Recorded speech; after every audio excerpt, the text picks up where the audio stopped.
But first up, let's talk about what's happened overnight in the United States, and that is the Epstein files.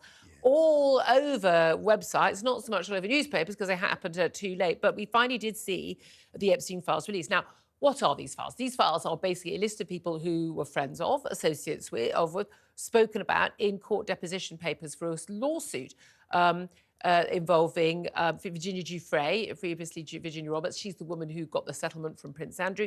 Her accusations made in 2015 case against Jeffrey Epstein, the paedophile billionaire, and his associate Ghislaine Maxwell. She, of course, since been convicted of trafficking. He, of course, already a convicted sex trafficker by the time of 2015, and later, facing much more severe charges, committed suicide in 2019, or did he, behind bars? But there's been a demand from US media to get these papers released, have names released. People had until, I think, till Tuesday to basically say, I want my name removed for this reason or that. 170 names are on these documents, almost 1,000 pages. They include Prince Andrew, they include Bill Clinton, Michael Jackson, and also Professor Stephen Hawking.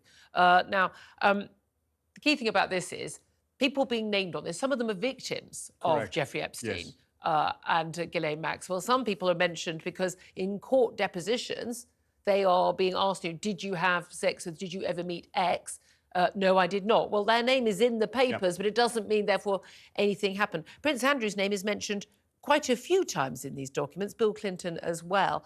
What do you read into this?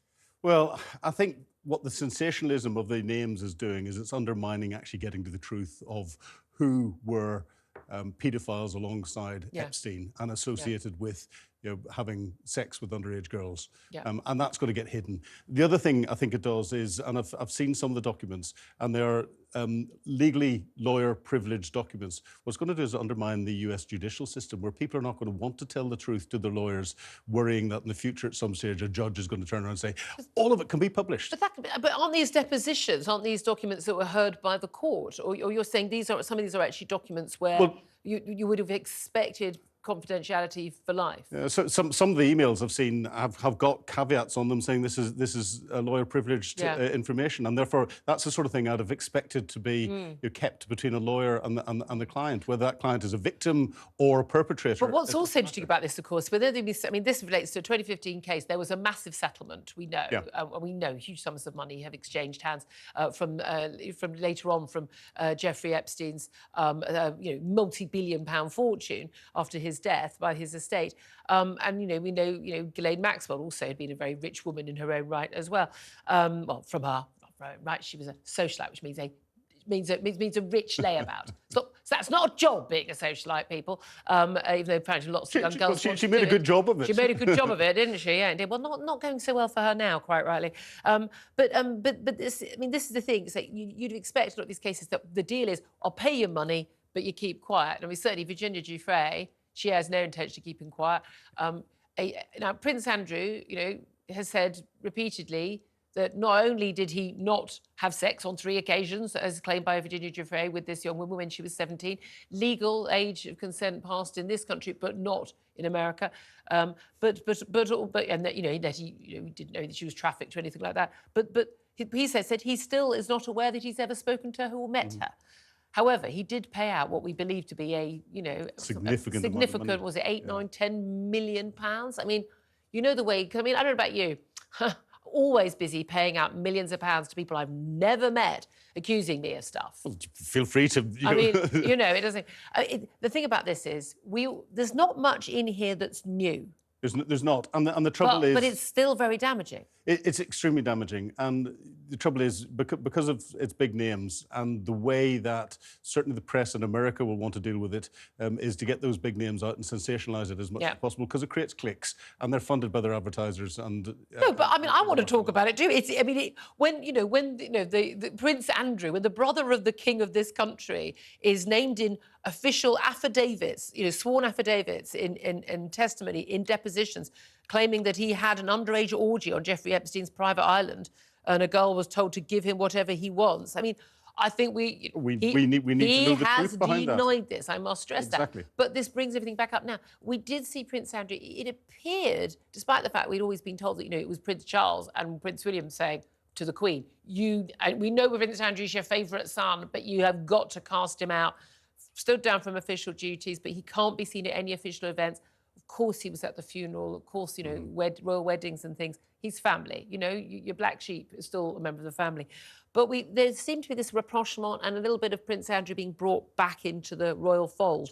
That's going to be ended now, surely. I think that has to go. You know, I think the best thing that Prince Andrew can do is go away and just, you know, go quietly. Just shush. Just be quiet, stay out of the public eye completely, and live. And don't be friends with paedophile billionaires. I mean, this is the thing. The names on this they're talking about people who were still associates, had anything to do with at all Jeffrey Epstein, after he was convicted of being a child sex trafficker, a crime to which he had pleaded guilty, barely serving officially a prison term, but he was on a private jet most of the time. He wasn't in prison. You know, I don't know about you, but no matter how good a friend it was, if they were convicted of that, I would not be friends with them anymore. No, and there doesn't seem to have been a very, very clear statement that has properly put this into context. And the other big name that's in this and is creating a lot of sensation is Bill Clinton. Bill Clinton. And of course, he's denied with his affair over Monica Lewinsky, that famous line, "I never had sex with that woman." And he's denying anything that's in here. His credibility is undermined because he's been caught out before. Yeah, said he never went to the island, but, you know, he's mentioned numerous times. There is hearsay, and again, you know, a girl saying that she was told by Jeffrey Epstein he likes young girls. He said, she said. There are so many claims from so many women, a lot of them very young, about abuse of power by Bill Clinton. I mean, this stuff is, you know, it's well known.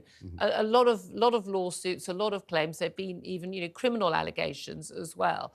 That's perhaps not looking good. A lot of people, of course, the big political divide in America, expecting Donald Trump to be on this list. You know, and he wasn't. And certainly not, you know, mentioned in this way, which is I think a lot of people surprised by. The name that really surprised me, Stephen Hawking. The late Stephen Hawking, the Professor Stephen Hawking, who, of course, was wheelchair bound. There's pictures of him at Epstein events. But I mean, the mind boggles. Well, the mind boggles. The one story I saw on that was one of the witnesses questioned whether Stephen Hawking had ever been invited and got involved, and the answer came back no. But that's a perfect example of his name came out in court in a different situation, and that's why his name was on. And that's always the issue, isn't it? Again, and I'm one thing I really, really didn't like during the Me Too movement. Was, you know, someone says, oh, you know, he once slapped me on the bottom on a Hollywood set, so therefore that person's career is cancelled. And like, we do need to be very careful about these things. I do still think, though, there is a lot more we need to know about what really happened. There's an awful lot more to this. There were a lot of very, very important, very, very rich, very powerful people who were very happy to be associated with this man. And from all accounts, and people who worked and who visited his homes, various different homes, it was impossible not to notice the huge number of very young-looking teenage girls. He didn't like 15-year-olds who looked like they were 20.